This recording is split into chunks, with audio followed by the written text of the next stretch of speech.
Bonjour à tous et bienvenue dans ce nouveau décryptage. Alors aujourd'hui, on s'attaque à un sujet absolument massif. On parle de la toute nouvelle mise à jour, l'intégration du calendrier directement dans les formulaires instantanés. Franchement, c'est le fameux secret des leads qu'on attendait tous et c'est assurément l'un des plus grands changements de méta de ces dernières années. Pour ceux qui cherchent à se préparer pour le Q4 ou même simplement à comprendre comment faire de la publicité sur Meta en 2026, eh bien c'est une véritable révolution. Allez, on plonge directement dans le vif du sujet. La grande question, qualité ou quantité? C'est le dilemme universel, pas vrai? Le fameux casse-tête auquel chaque annonceur, chaque agence et chaque entreprise fait face tous les jours. Faut-il privilégier un volume massif de contacts à bas coût ou plutôt se concentrer sur une petite poignée de prospects ultra qualifiés avec une véritable intention d'achat? Pendant des années, sur les plateformes de méta, il a fallu choisir son camp. Et honnêtement, ça a causé pas mal de sueur froide aux équipes de vente. Mais comme on va le voir aujourd'hui, il semblerait bien que cette époque soit enfin révolue. Voici notre plan de match pour cette analyse. D'abord, le dilemme des leads.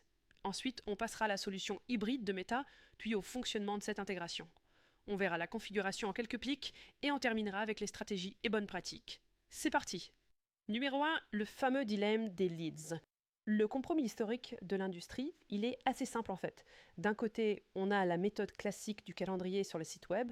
En gros, on sort l'utilisateur de Facebook ou d'Instagram et on l'amène sur une page externe pour qu'il réserve un appel. Ceux qui font cet effort montrent une très haute intention, c'est clair, ce sont de super prospects.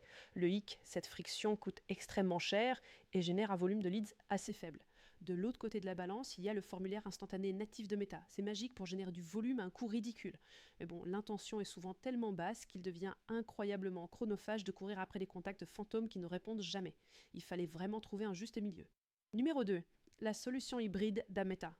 C'est là qu'intervient le point crucial de cette mise à jour, une fusion parfaite. Meta introduit l'intégration directe et 100% native des réservations de calendrier à l'intérieur même de ces formulaires instantanés. Pourquoi est-ce un changement de paradigme absolu? Eh bien, parce que ça satisfait les exigences des deux camps.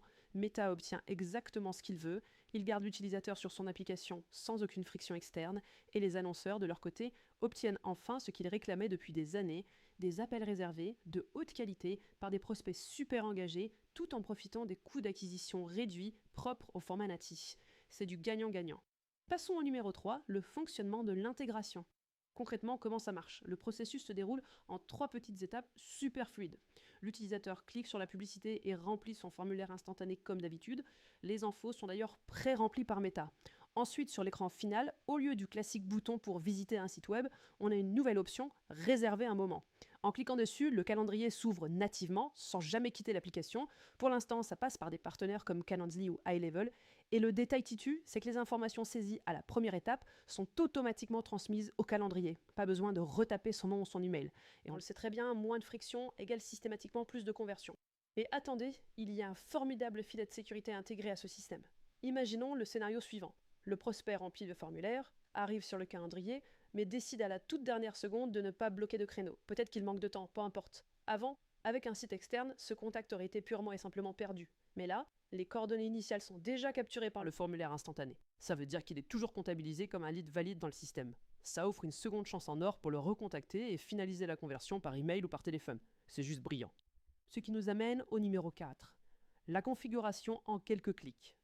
Alors, pas de panique, la configuration se fait littéralement en 4 clics dans le gestionnaire de publicité, et promis, il n'y a absolument aucun besoin de savoir coder.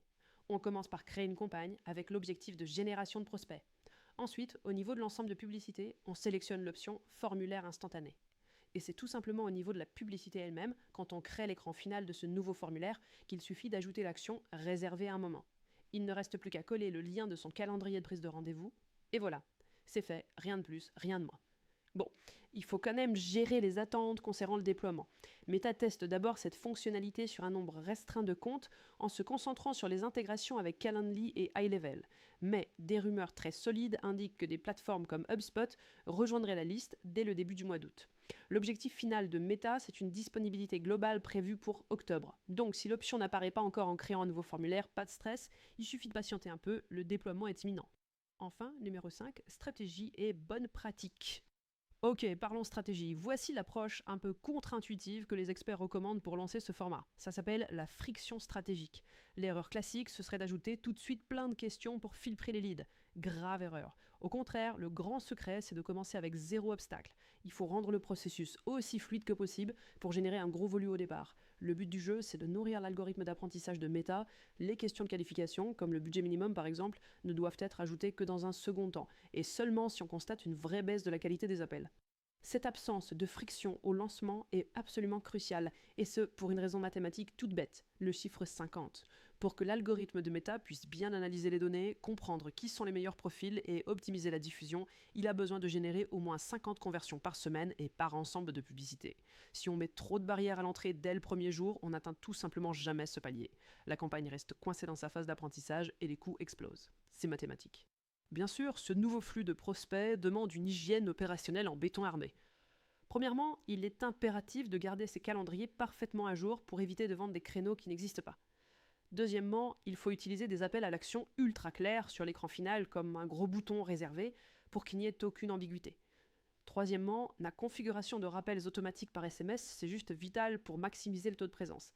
Et enfin, il faut être impitoyable. Annuler sans pitié les no-shows et les rendez-vous non confirmés. Ça permet de libérer de l'espace pour les prospects qui sont véritablement motivés.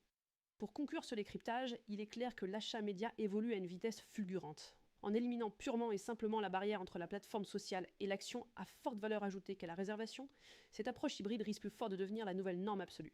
La vraie question, c'est de savoir à quelle vitesse les annonceurs vont adopter ce nouveau standard sans friction pour écraser la concurrence. C'est une réflexion plutôt fascinante pour préparer sereinement les futures stratégies d'acquisition, n'est-ce pas? Merci d'avoir suivi cette analyse et à très vite.